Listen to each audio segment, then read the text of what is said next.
Buenas noches. Así es, saludos Iván, saludos a todos en sus casas. Hoy vamos a tocar el tema de la ley de migración que está presentando la diputada Zulay Rodríguez y una actualización dentro del caso del expresidente Ricardo Martinelli. Bienvenidos a Hablando de Frente.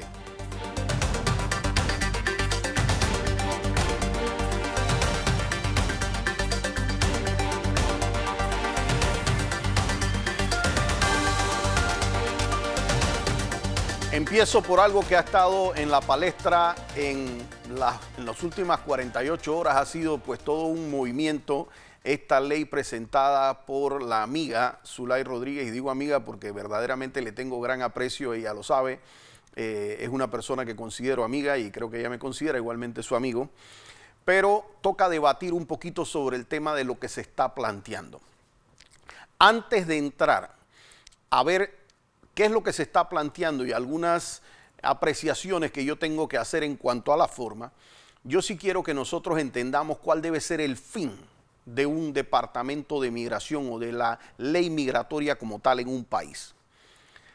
El objeto de todas las autoridades de un país, y de hecho nosotros lo tenemos en el artículo 17 de nuestra Constitución Nacional, dice que es proteger a sus nacionales y a los residentes que estén en el país. Es decir, esto no solamente es para los nacionales, para los panameños, sino incluso para aquellos extranjeros que ya tienen una residencia debidamente establecida en Panamá. A ellos las autoridades se deben y deben tirar a proteger eso.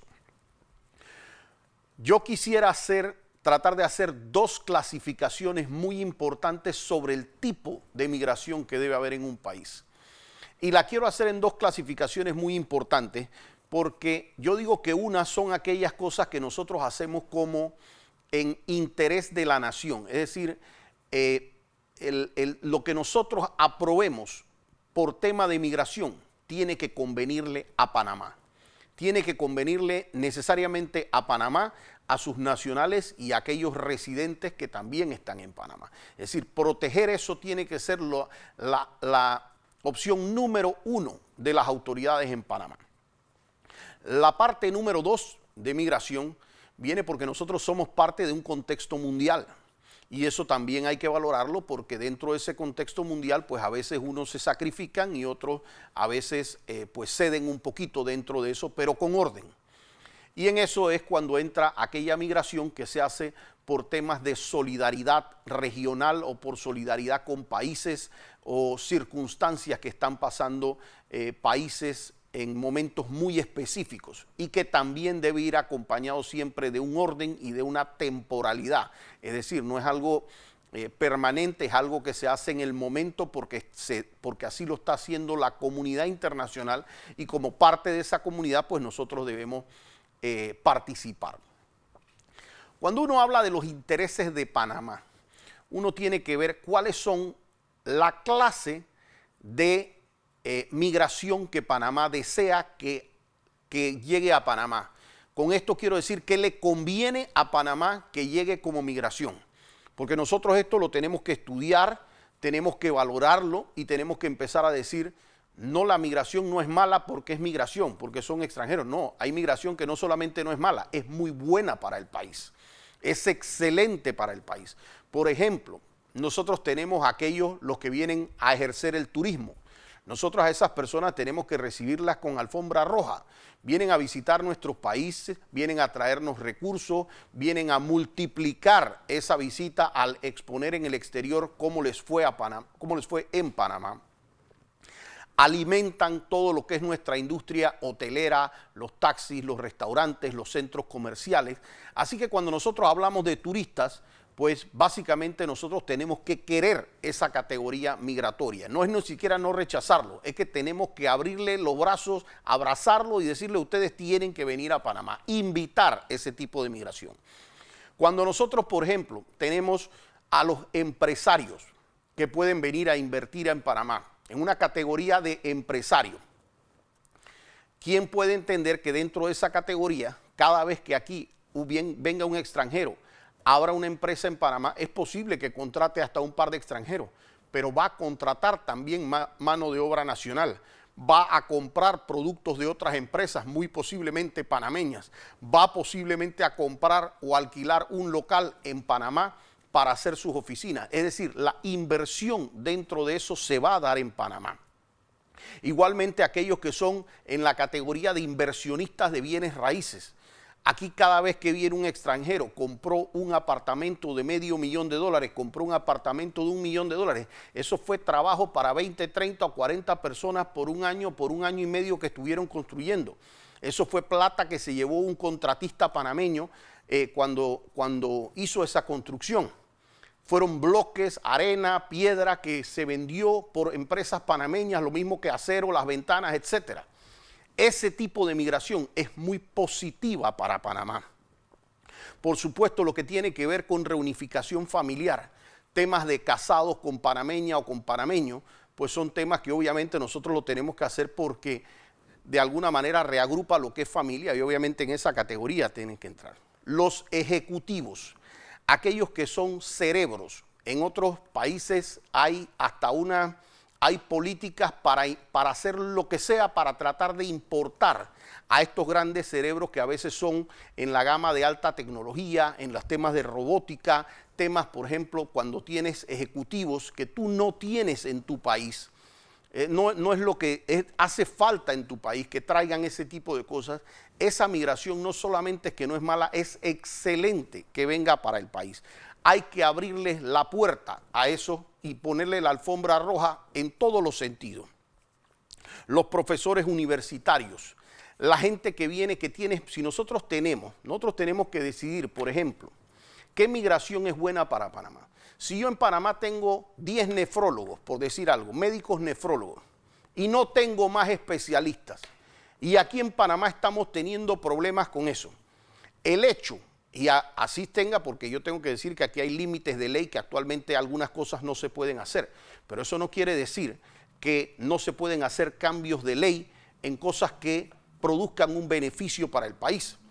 Porque, por ejemplo, en un país que está teniendo una situación tan desventajosa en este momento como Venezuela, ese que es una crisis en un lugar pudieran ser oportunidades para Panamá para atraer esos profesionales, por supuesto, muy verificados, muy certificados, de alguna manera que les hagan los exámenes y las verificaciones que tengan que hacer acá. Pero es una oportunidad para tener a veces especialistas que de otra manera no pudiéramos tener a corto plazo o a mediano plazo en Panamá, porque preparar a un médico nefrólogo no es algo que toma un año, es una persona que de repente tomará los 6 años de medicina más 4 o 5 más en especializarse. Entonces es una oportunidad dentro de eso. Los industriales, cuando aquí viene una persona a montar una fábrica, incluso los micros y pequeños empresarios extranjeros, pero que vienen a hacer una inversión en Panamá, eso, la mano de obra altamente capacitada, por ejemplo, en temas de minería, la gente que son especialistas hoy día que estamos teniendo estos temas de minería y que de repente habrán ciertos técnicos que nosotros no tenemos, eso se necesita. El estudiante que viene a aplicar en calidad de estudiante extranjero, ese viene aquí y le paga a universidades panameñas y paga apartamento o estadía en Panamá. O sea, esa es una clase de turismo, el turismo que se tiene que implementar. Gente que sea, por ejemplo, talentosa en los temas de la industria que está recién naciendo en Panamá, como es la industria del cine, o apoyando temas técnicos incluso en la televisión. Ese tipo de migración nosotros tenemos que recibirla con los brazos abiertos porque es una inversión positiva, es una migración positiva, perdón. Cuando yo tengo una persona que es un empresario, que es un inversionista, que es un ejecutivo, que es un trabajador de estos que está pagando su seguro social, etcétera. Miren, un empresario difícilmente va a utilizar servicios subsidiados en Panamá, como por ejemplo la luz de pequeños montos, la tarifa de electricidad, o va a hacer uso del Santo Tomás, o va a hacer uso de una serie de cosas que son cosas que nos cuestan a los panameños. ¿Cuál es el problema? El problema viene cuando, por ejemplo, nosotros tuvimos un momento en el que aquí se hizo la construcción del Canal de Panamá Y ahí se trajo muchísima mano de obra extranjera, no calificada, porque eso era lo que se necesitaba en el momento. Pero cuando uno tiene que ver mano de obra no altamente calificada, como por ejemplo la gente que limpia en los restaurantes, los que limpian en las plazas, la gente que anda manejando Uber, los conductores o repartidores de moto, choferes, eso que sí lo puede hacer mano de obra panameña, ahí hay que tener cuidado. Ahí sí solamente se debe permitir el ingreso de personas cuando nosotros tenemos un déficit, cuando nosotros necesitamos esa mano de obra porque ya no se consigue más. Pero si no, el gobierno sí tiene que cerrar la llave. No puede estar entrando aquí cualquiera porque eso sí es una competencia que afecta al trabajador panameño. Eso claro que vamos a tener a sindicatos molestos porque no podemos estar abriéndole la puerta a cada uno. ¿Qué pasa aquí? ¿Cuál es la diferencia? Por supuesto, aquí nosotros tenemos que privilegiar siempre que nosotros tengamos mano de obra panameña o incluso el empresariado panameño. ¿Qué hace un empresario extranjero, por ejemplo, cuando recibe dinero? Aquí nosotros vienen, le pagan al Estado, contratan a grandes compañías para que hagan grandes obras, y eso lo hizo un empresario extranjero. Si mi política como Estado es favorecer eso, esa plata que le pagué a esa empresa extranjera, lo más posible, apenas se la pago, claro, hizo gastos en Panamá, movió algo la economía, pero esa plata termina yendo hacia afuera ciertas ganancias, porque la empresa es extranjera. Lo mismo sucede con la mano de obra extranjera. Cuando aquí yo le pago a un panameño, ese se lo gastó aquí en el supermercado, se lo gastó aquí en la salida, se le dio aquí la plata a sus hijos, aquí pagó las escuelas, aquí pagó eso. La plata queda 100% en Panamá. Pero cuando yo contrato a una persona extranjera, tengo que saber que por lo menos una parte de esa, en muchos casos, se va en remesas hacia afuera. Eso, cuando se da en la informalidad, es todavía peor.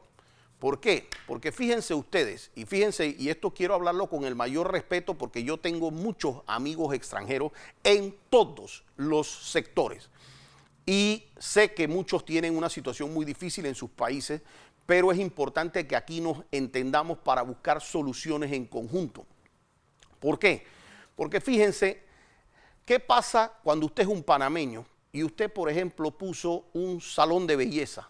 O puso un restaurante o una fonda o lo que sea, pero usted es un panameño. Y de repente hay un puesto de comida justo en la esquina. Usted paga impuestos, usted paga local, usted paga planilla, usted paga caja de seguro social. Y ese puesto que está ahí no está pagando caja de seguro social, no está pagando local, no está pagando luz, no está pagando una serie de cosas y está compitiendo con usted. O lo mismo sucede, por ejemplo, en los salones de belleza. O la gente que a veces está haciendo trabajos de contratación, de subcontratación, trabajos de gypsum o cuestiones en las construcciones. Claro, si yo soy empresario panameño y yo tengo que pagarle a mis trabajadores una serie de derechos y resulta ser que al extranjero no le pagan o porque es extranjero, yo termino pagándole, en vez de pagarle $500, termino pagándole 300, en vez de pagarle 800, le termino pagando 500, pues obviamente la competencia se torna desleal. Este problema lo tienen, por ejemplo, a veces con los temas de los repartidores, los temas de los Uber, los temas de que están compitiendo contra mano de obra panameña. Entendamos que hay un sector a los que esto no nos afecta, pero hay otro sector que sí lo está sintiendo y creo que en ese sector es que se ha identificado Zulay un poquito al ver este tema porque le han llegado como diputada múltiples quejas y ella sí está sintiendo que hay un desplazamiento de mano de obra panameña o un limitante en un momento donde está aumentando el desempleo y está aumentando también a veces la contratación de mano de obra extranjera. Panamá, ¿qué tiene que hacer? Regular y obviamente a su vez capacitar y motivar a su propia mano de obra para que puedan mejorar todos los temas salariales.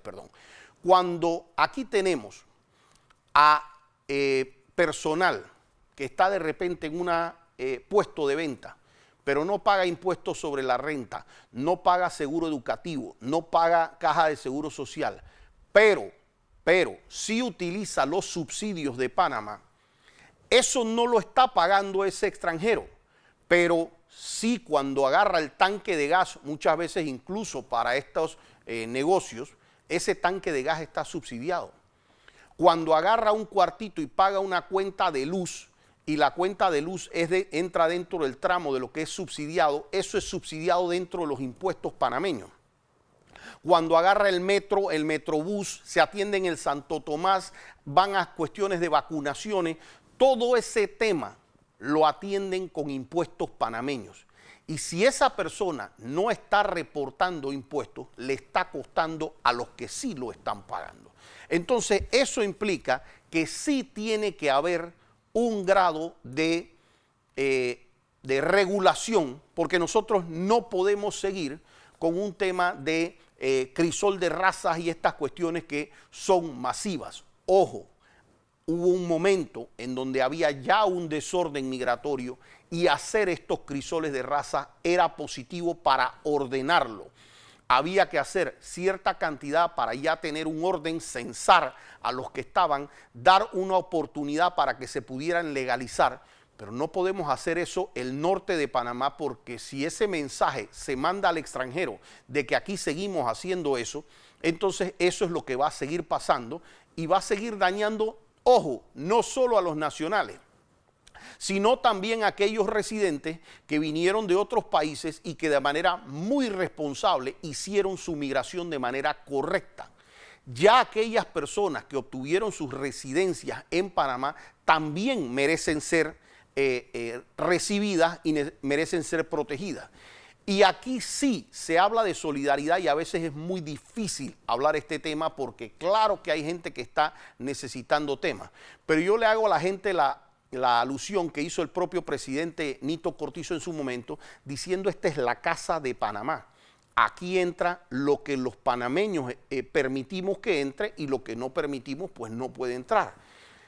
Dentro de eso, ¿qué nos corresponde como panameños? Hombre, ¿qué pasa si hay un incendio en mi barriada?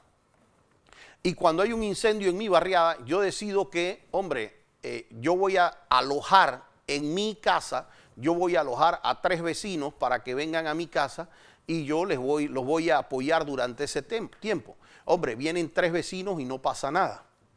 Vienen 5 vecinos, entran a mi casa y ya empieza a ponerse el asunto un poquito más grave. Vienen 10 vecinos y ya nos incomodamos. Vienen 25 vecinos, se fregó todo el mundo. Ya cuando vienen 25 vecinos, ya ni yo estoy bien, ni los primeros 3 vecinos que metí están bien, ni ninguno de los 25 vecinos están bien. ¿Qué quiere decir eso? Que nosotros tenemos que poner límites para esta situación en migración. Nosotros tenemos que decir, perfecto, en este aspecto de solidaridad vamos a darle espacio a cierta cantidad de personas porque podemos hacerlo como país, pero ojo, hasta ahí podemos nosotros. Hasta ahí puede comprometerse Panamá porque no podemos... podemos incomodarnos un poquito, podemos apoyar un poquito, podemos sacrificarnos un poquito, pero no al punto en donde ya nos dañemos hasta los primeros invitados que teníamos y nosotros mismos con esa intervención. Y lo segundo, obviamente, si una persona viene aquí en calidad de turista, pues lo recibimos en calidad de turista. No puede ser que entró aquí en calidad de turista y resulta ser que se quedó abriendo una fonda, poniendo en su momento dado una competencia de carácter desleal, porque obviamente eso sí trae un problema que cualquier país del planeta tiene que regular. Ahora, Zulay ha logrado que se arme el debate con el tono que a veces utiliza. Ella es mi amiga y siempre le he dicho, yo a veces no coincido con el tono que ella utiliza, aunque tengo que decir y admitir que en muchas ocasiones le ha servido para poner por lo menos los temas en debate. Pero sí es mi opinión que si yo no pudiera, lo primero que aquí para proteger tenemos que estar viendo que estamos hablando con sentimientos de personas. Y yo para decirle a esto, a la comunidad extranjera que está en Panamá, que seguros los queremos y los respetamos, pues lo primero que hay que decirle es con muchísimos de esa comunidad extranjera que respeta las normas de Panamá, lo primero es decirle, señores, nosotros a ustedes los respetamos, los queremos, los acogemos y esto que está aquí no es con ustedes. Ojo, esto no tiene nada que ver con ustedes. Y lo segundo, aquellos que en la casa no caben o no los podemos acoger, pues yo pienso que le podemos decir, señores, mil disculpas, pero no los podemos tener aquí en la Casa de Panamá, no es la política de nosotros, y quizás pues utilizar un lenguaje de lárguense o se van, quizás eso sí no fuera lo que nosotros utilizaríamos en la casa. Si yo no puedo tener a alguno de mis 25 vecinos, pues me corresponde decirles con el mayor respeto posible, decirles, mira, solicito que me entiendas, pero en verdad si yo lleno mi casa, pues no te pudiera tener.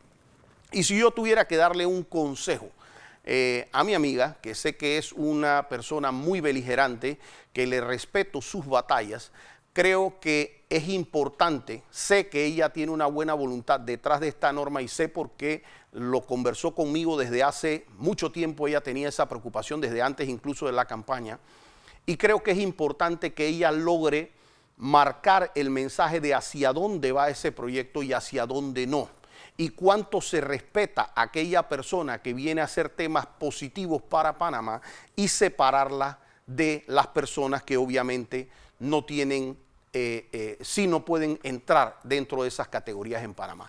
A la vuelta vamos a conversar del caso del expresidente Ricardo Martinelli.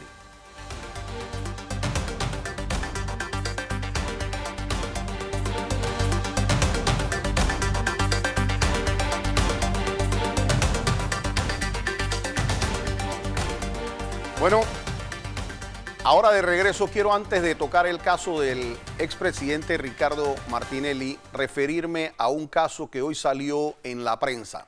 Y salió el caso de Sky Parking, que tocaba el caso del empresario Gaby Betech relacionado a los estacionamientos de Tocumen. Era esto un gran debate que se dio sobre el tema de una contratación dada dentro de los estacionamientos del aeropuerto de Tocumen, en la cual la Fiscalía, el último día de la investigación, ¿verdad?, procedió a hacerle entonces imputaciones, a ordenar detenciones y otra serie de cosas.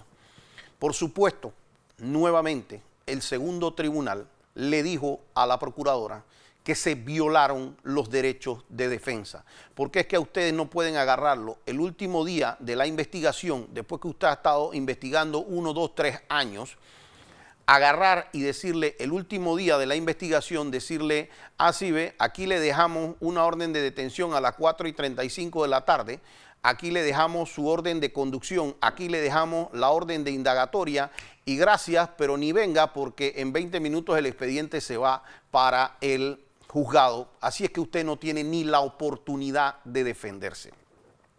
Aparte de lo vergonzoso que ha sido este caso, y yo tengo que decirles porque este caso fue uno de los primeros que llegó sobre el tema del lawfare. ¿Y qué es ese lawfare?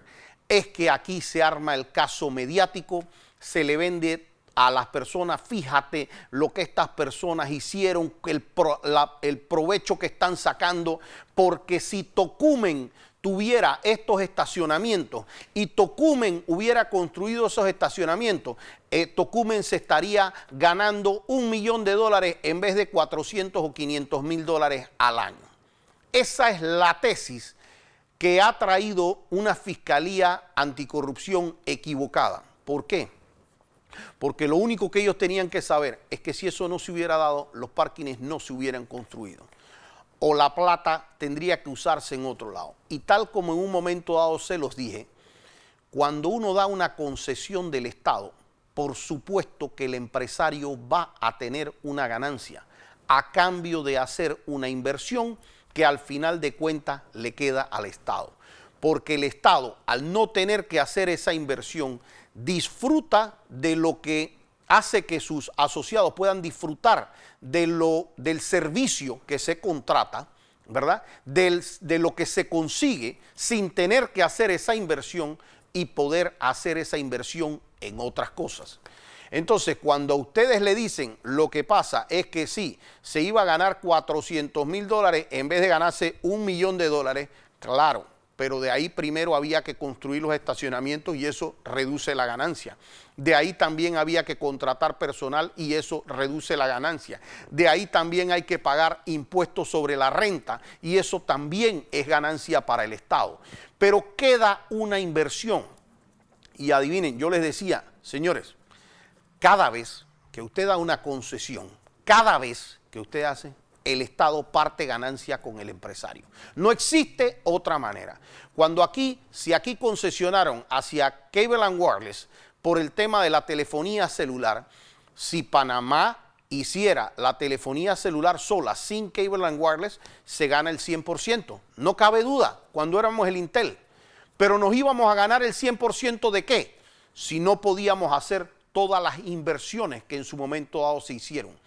Así es que al entrar en esa asociación, pues ya hoy día Panamá, sin hacer esa inversión, gana muchísimo más que lo que hubiese estado ganando antes.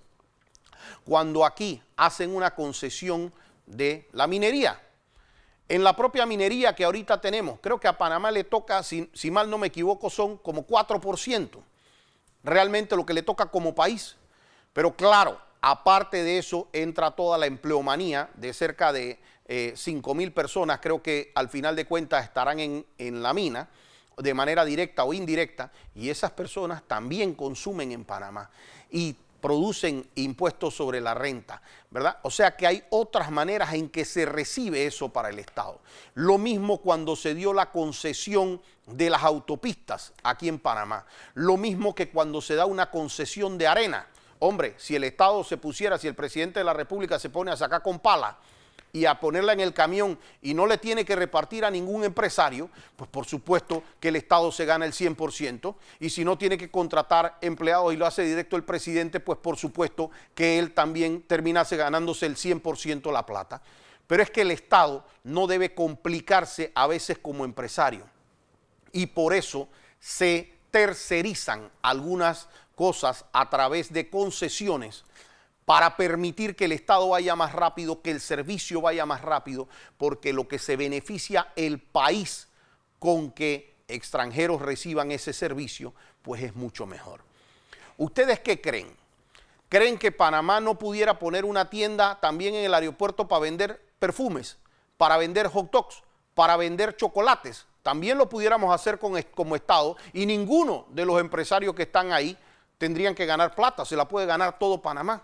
Pero Panamá no pudiera ni administrar ni hacer ese negocio en la forma en que lo hace el empresariado.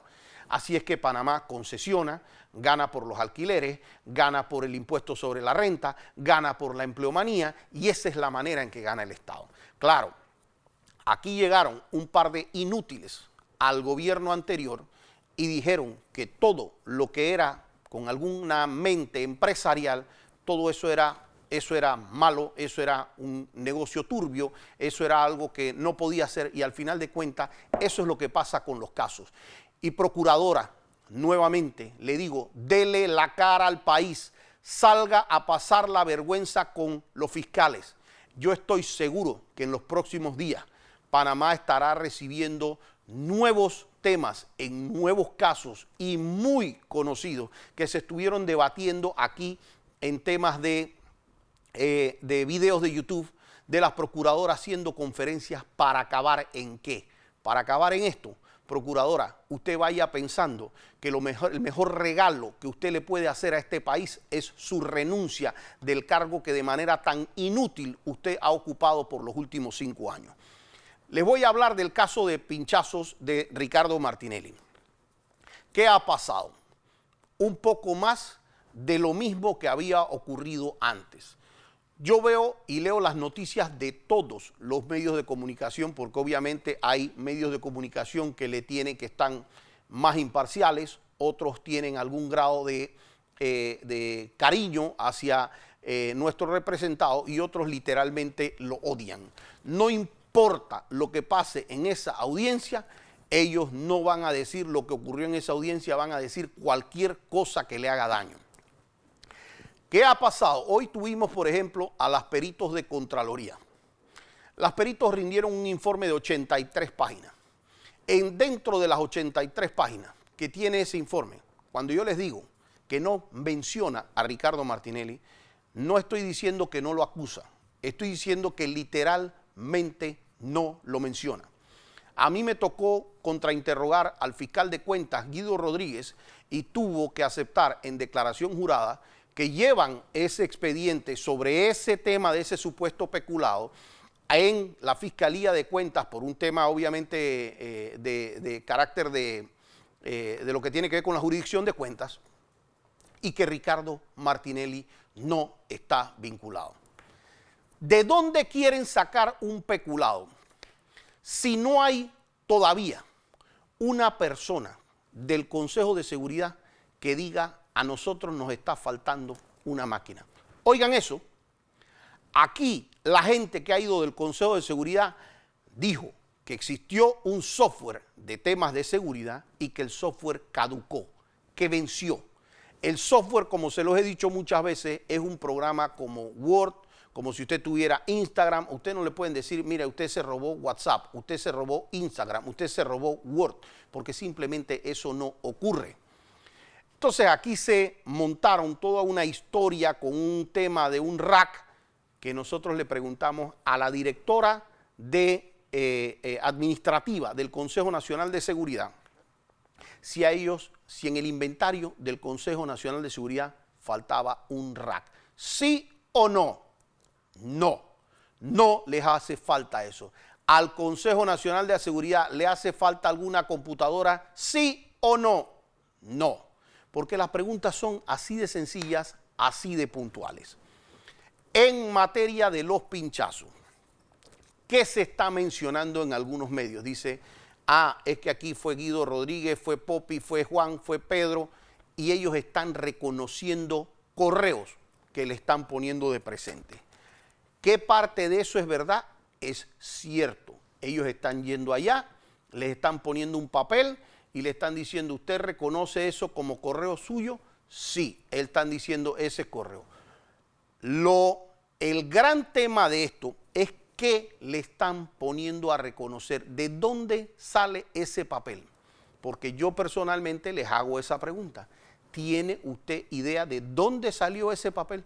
No tengo la más remota idea de dónde sacaron ese papel.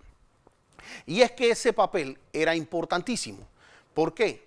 Porque quien trajo ese papel al juicio con todo eso no es ni más ni menos que el supuesto testigo protegido, que lo que sí admitió el testigo protegido, uno, es que fue mandado por Juan Carlos Varela. Dos, que es personal del Consejo Nacional de Seguridad. Tres, que al día siguiente que declaró sobre eso y entregó esto que él sacó, en vez de ganar $750, pasó a ganar $8,400 a partir del día siguiente que se convirtió en testigo protegido. ¿Qué más pasó? De eso que él saca supuestamente de su computadora, no participó ni la fiscalía, ninguna víctima, ni tampoco la defensa. Es lo más absurdo que yo he visto en mis años de ejercicio de abogado. Usted no puede llegar y decir que usted va a hacer una inspección ocular yo solo a mi computadora y yo llevarle a la fiscalía y decir yo encontré esto. Por si eso fuera poco, el CD no coincide, el sello roto de evidencias, las fechas de los archivos que están adentro no coinciden porque dicen que se hizo en el 2014 y hay archivos hasta del 2015. Por si fuera poco, este señor dijo, yo volteé esa información ahí, pero cuando se buscó en el archivo, el que aparecía como creador, como autor de esos documentos era Rolando López. Esos son los papeles que se imprimieron y que tienen a la persona reconociendo. El segundo es una diligencia que hace el perito Rivera Calle, y ese perito la hace, busca los documentos, pero cuando aparecen los CD, aparecen en otra marca de CD, con el sello roto de la evidencia, sin cadena de custodia en ninguno de los dos casos, y en donde a la persona, cuando le dice el mismo perito, dice yo no me hago responsable de eso porque no tiene los criterios de autenticidad, seguridad, mismidad, etc. De ahí se imprimen los papeles y esos son los papeles que le están poniendo a reconocer a las personas y algunos dicen, se me parece, tiene algún parecido con lo que yo tuve una vez en mi correo. Yo no encontré eso en mi correo, otros dicen ese sí es mi correo. Pero cuando usted le dice eso de dónde salió, ese es el verdadero problema. ¿Por qué? Porque ninguno de ellos, al momento que fue a reconocer, sabía que eso venía de una computadora que se había hecho sobre un tema de Rolando López. Y esa es la gran discusión, que cuando usted reconoce, cuando usted hace eso, dice sí, reconoce el correo, pero luego le pregunta a todos y cada uno, ¿usted sabe cómo llegó eso ahí? No. ¿Usted puede decir que Ricardo Martinelli tuvo que ver algo con eso? No. No y no y no. Y dentro de los únicos que he tenido, porque he tenido dos personas, yo en mi interrogatorio, que han dicho que sí entienden que Ricardo Martinelli pudiera estar vinculado. Uno de ellos, cuando le pregunto si creía que estaba vinculado o que podía decir algo sobre eso, fue el ex fiscal Guido Rodríguez. Cuando le pregunté por qué o cómo le consta eso, después de haberme dicho no en todas las otras preguntas, pero en una me dijo sí, le pregunté, ¿cómo le consta? Dice, porque el señor Ricardo Martinelli en una ocasión, en una reunión de accionistas de la prensa, dijo que él tenía información de muchos de los presentes. Y yo le pregunté, señor, ¿usted es periodista también? Porque él es periodista. Y dice, sí, yo soy periodista. ¿Y usted tiene información de muchas personas? Sí. En algún momento Ricardo Martinelli dijo en esa reunión que tenía información de personas producto de pinchazos o producto de haber averiguado algo. No, eso no lo dijo. Entonces, esa era la inferencia de ese comentario, según él, que según él se dio, de ese comentario él sacaba que había un pinchazo. Entonces, esta es la fortaleza que quiere hacer la Fiscalía. Pero lo que sí quieren llevar, y aquí yo sí quiero mandar un mensaje, porque aquí lo que han querido llevar todavía es un caso mediático. Las declaraciones de cada uno de esos testigos, al final de este juicio, va a terminar siendo público. La gente va a tener acceso a lo que ahí se dijo. Y no solo eso, la gente va a tener la posibilidad de cotejar lo que decía el testigo y lo que decían ciertos medios de comunicación al día siguiente.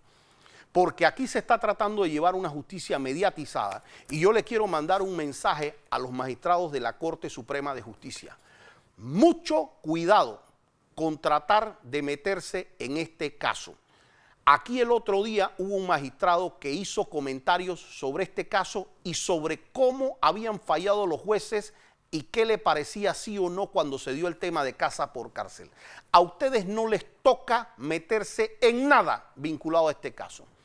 Y si las pruebas se les está cayendo, y si son ustedes los que tienen que estar llamando, ya no uno, sino 2, 3, 4, 5, creo que llevamos como 11 fiscales tratando de reforzar a la Fiscalía, no traten ahora de presionar a los jueces con medios y con superiores en la Corte Suprema de Justicia, porque eso está penado. Hasta este momento los dejo. En el día de hoy y el próximo jueves pues estaremos ampliando, que creo que vamos a estar ya en los próximos 15 días dentro de la fase final de este juicio de Ricardo Martinelli. Muy buenas noches a todos, no olviden compartirnos y gracias por recibirnos en sus hogares.